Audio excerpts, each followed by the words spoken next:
ৰাস উৎসৱ উপলক্ষে মই বৰ্তমান উপস্থিত আছোঁ নগাঁও জিলাৰ কুজিদাহৰ জুৰীয়া নামঘৰ প্ৰাংগণত আৰু এই জুৰীয়া নামঘৰ ৰাসখনে এইবাৰ ১০০তম বৰ্ষত ভৰি দিলে আৰু ১০০তম বৰ্ষ উপলক্ষে এইবাৰ তেওঁলোকে ৫দিনীয়া বৰ্ণাঢ্য কাৰ্যসূচীৰে ৰাস মহোৎসৱক আয়োজন কৰিছে। আজি পহিলা দিন আৰু পহিলা দিন তেওঁলোকে ইতিমধ্যে অনুষ্ঠিত কৰিছে ল'ৰা ৰাস আৰু যি ঐতিহ্যমণ্ডিত ল'ৰা ৰাস সেই ল'ৰা ৰাসখনি পোনপটীয়াভাৱে মই দেখুৱাব বিচাৰিম সামগ্ৰিক পৰিৱেশ।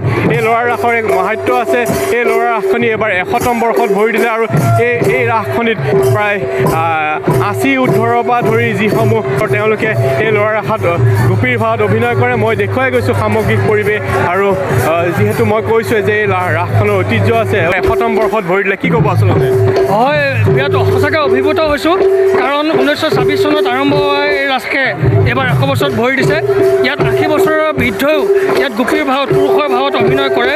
গতিকে আমিও সেই আমাৰ পৰম্পৰা পিতৃপুৰুষৰ পৰম্পৰা মানি আমিও ইয়াতে অভিনয় কৰিছোঁ। গতিকে সঁচাকৈ অভিভূত হৈছোঁ। এইবাৰ কেইদিনীয়া কাৰ্যসূচী? এইবাৰ ৫দিনীয়া কাৰ্যসূচী আৰু আটাইখিনি কাৰ্যসূচী আমি জুবিন গাৰ্গৰ নামত দিয়া হৈছে। হয়, আচলতে যিসমূহ কাৰ্যসূচী আছে ৫দিনীয়া বৰ্ণাঢ্য কাৰ্য সেই গোটেই কাৰ্যসূচী সেইসমূহ সামগ্ৰিক পৰিৱেশ ইতিমধ্যে বিভিন্ন অঞ্চলৰ পৰা ৰাইজ আহি ইয়াত উপস্থিত হৈছে। যি ল'ৰা ৰাস সেই ল'ৰা ৰাস উপভোগ কৰিবলৈ মই কথা পাতিব বিচাৰিম যিসমূহ আচলতে ইয়াত ৮০ ঊৰ্ধৰ ভাৱৰীয়া গোপী ভাৱত অৱতীৰ্ণ হৈছে। আপোনালোকে কিমান বছৰ ধৰি এই ৰাসত অভিনয় কৰি আহিছে? আচলতে মই ৰাসত দিব মই ইয়াৰ পৰা কমেও ৭০ বছৰ ধৰি মই ইয়াত অভিনয় কৰি আহিছোঁ। কেনে লাগিছে ১০০ বছৰ ভৰি দিলে? ১০০ বছৰ ভৰি দিলে হয়, বোধহয় এই বছৰে শেষ কৰিব লাগিব মই এতিয়া ৮০ৰ পৰা উঠছোঁ কিন্তু। আপোনাৰ বয়স এতিয়া কিমান? আপোনাৰ বয়স এতিয়া কিমান? এতিয়া 81 চলি আছে। আপুনি অভিনয় কৰি আহিছে? কৰি অকল ইয়েই নহয় বহুত আহিলে আমি থৌ কিবা থৌ বুলি শব্দ আছে তেনেকুৱা আমাৰ নহয় ৰাসে এতিয়া আমাৰ ৰাসখনত আমি মই বিশেষকৈ বিচাৰোঁ এবছৰ আয়ুস বাঢ়ে ইয়াত নাছিলে। ধন্যবাদ। এয়া মই দেখুৱাইছোঁ আচলতে এগৰাকী ৮০ বছৰ ঊৰ্ধৰ গোপী ভাৱত অৱতীৰ্ণ হৈছে। এয়া এগৰাকী বৃদ্ধ আৰু মই কথা পাতিম কেনেকুৱা লাগিছে আচলতে ১০০ বছৰত ভৰি দিলে আপোনালোকৰ এই গৌৰৱোজ্জ্বল ৰাসখনিয়ে? ভাল লাগিছে। ইয়াৰ পৰা আপুনি অভিনয় কৰি আহিছে ৰাসখনত? মই প্ৰায় ৪-৫ বছৰ পৰাই কৰিছোঁ। হয়, মোৰ বয়স এতিয়া ৭০ বছৰ। ৭০ বছৰ অভিনয় কৰি আহিছে। এই দিনটোলৈ যি পবিত্ৰ দিনটোলৈ আচলতে তেওঁলোকে অপেক্ষা কৰি থাকে আৰু এনেদৰে যি ৰাস মহোৎসৱ সেই ৰাস মহোৎসৱত দেখিবলৈ পোৱা গৈছে ৮০ ঊৰ্ধৰ ৭০ ঊৰ্ধৰ আচলতে যিসকল গোপী ভাৱত অৱতীৰ্ণ হৈছে। কি ক'ব আচলতে কেনেকুৱা লাগিছে? কেনেকুৱা লাগিছে আচলতে? ভাল লাগিছে।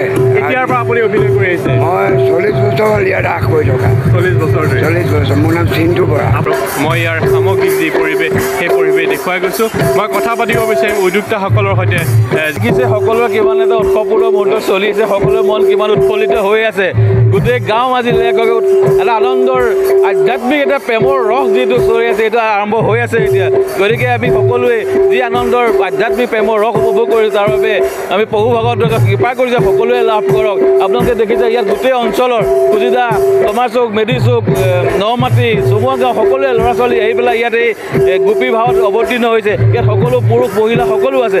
আপোনালোকে নিশ্চয় দেখিছে যে ৯০ বছৰ ওচৰৰ বয়সীয়াল আজি বৰদেউতাহঁতেও আজি আমাৰ ইয়াত এই ১০০ বছৰীয়া ৰাসত উদযাপনত গোপী ভাও লৈ অৱতীৰ্ণ হৈ পেলাই আজি নাচি আছে। গতিকে আজিৰ দিনটো সঁচাকৈ বৰ আমাৰ কাৰণে আনন্দৰ দিন।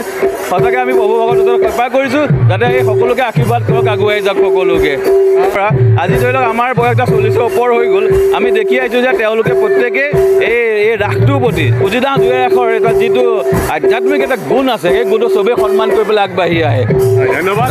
এনেদৰে বৰ্তমান মই কৈছোঁ অঞ্চলৰ বয়োবৃদ্ধ যুৱক সকলো ওলাই আহিছে। ওলাই আহি এনেদৰে যি ৰাস মহোৎসৱৰ কাৰ্যসূচীত তাত অংশগ্ৰহণ কৰিছে আৰু আজি পহিলা দিন আৰু বিভিন্ন অঞ্চল কেইবাটাও অঞ্চলৰ যিসকল বয়োবৃদ্ধ বা যুৱকসকল সকলো ওলাই আহি এনেদৰে ৰাস যি শ্ৰীকৃষ্ণৰ ৰাসলীলা সেই ৰাসলীলাত তেওঁলোকে অংশগ্ৰহণ কৰিছে। মই দেখুৱাই গৈছোঁ সামগ্ৰিক পৰিৱেশ। আজি যিটো পৰিৱেশ দেখিছে সেইটো আমাৰ ১০০ বছৰীয়া ৰাসৰে ফল বুলি আমি ভাবিছোঁ। আগতো ৰাস হৈছে এনেকুৱা এটা পৰিৱেশ আমি কেতিয়াও আশা কৰা নাছিলোঁ বা দেখা নাছিলোঁ আজি এইটো আমি 100 বছৰীয়া ৰাসৰ যিটো প্ৰচাৰ হৈছিল এই প্ৰচাৰ আমাৰ এটা সুফল যে বিভিন্ন ঠাইৰ পৰা ল'ৰাবিলাক আহি গোপী ভাও লৈছে তাৰ কাৰণে আমাৰ যি 100 বছৰীয়া ৰাসৰ আমাৰ সৌন্দৰ্যটো বৃদ্ধি হৈছে আচলতে আমি 100 বছৰত আমি এনেধৰণৰ এটা সমাগম আমি দেখা নাছিলোঁ আজি আমাৰ মণ্ডপত আহি পেলাই তেখেতে এটা ধুনীয়া ভাৱ প্ৰদৰ্শন কৰি আমাৰ অনুষ্ঠানটো সাফল্যমণ্ডিত কৰি তুলিছে তাৰ কাৰণে আমি আচলতে কৃতজ্ঞ আমি ধন্য মানিছোঁ আমি কৰোঁ ৰাস কেলি কৃষ্ণ বনমালী তোমাৰে আমাৰে হৌক কৌতূহল কেলি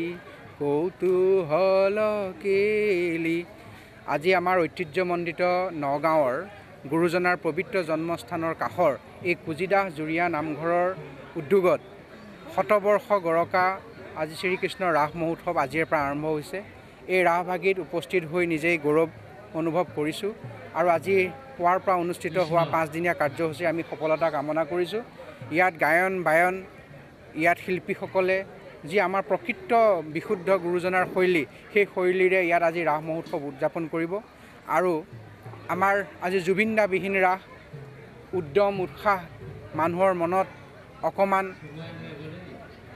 এতিয়াও দুখ আৰু সেই যান্ত্ৰণা আছে আমি ৰাস মহোৎসৱৰ জৰিয়তে জুবিনদাৰ ন্যায় বিচাৰিছোঁ আৰু একেলগতে জুবিনদাক আমি যদি জীয়াই ৰাখিবলগীয়া হয় গুৰুজনাৰ কৃষ্টি সংস্কৃতিক যদি জীয়াই ৰাখিবলগীয়া হয় তেতিয়াহ'লে আমি ৰাসৰ লগত নতুন প্ৰজন্ম আমি জড়িত হ'ব লাগিব শ্ৰীকৃষ্ণৰ ৰাসলীলা সেই ৰাসলীলা কাৰ্যসূচীত অংশগ্ৰহণ কৰিছে যি কুজিদাহ জুৰীয়া নামঘৰৰ যি 100 বছৰীয়া ৰাস মহোৎসৱ সেই ৰাস মহোৎসৱটোৰ পৰা মই পোনপটীয়াকৈ সামগ্ৰিক পৰিৱেশ দেখুৱালোঁ আপুনি বিচৰা বাতৰি পাব কেৱল নিউজ 18 এপত নিউজ 18 এপ ডাউনলোড কৰিবলৈ স্ক্যান কৰক এই QR কোড গুগল প্লে ষ্টৰতো পাব এই নিউজ 18 এপ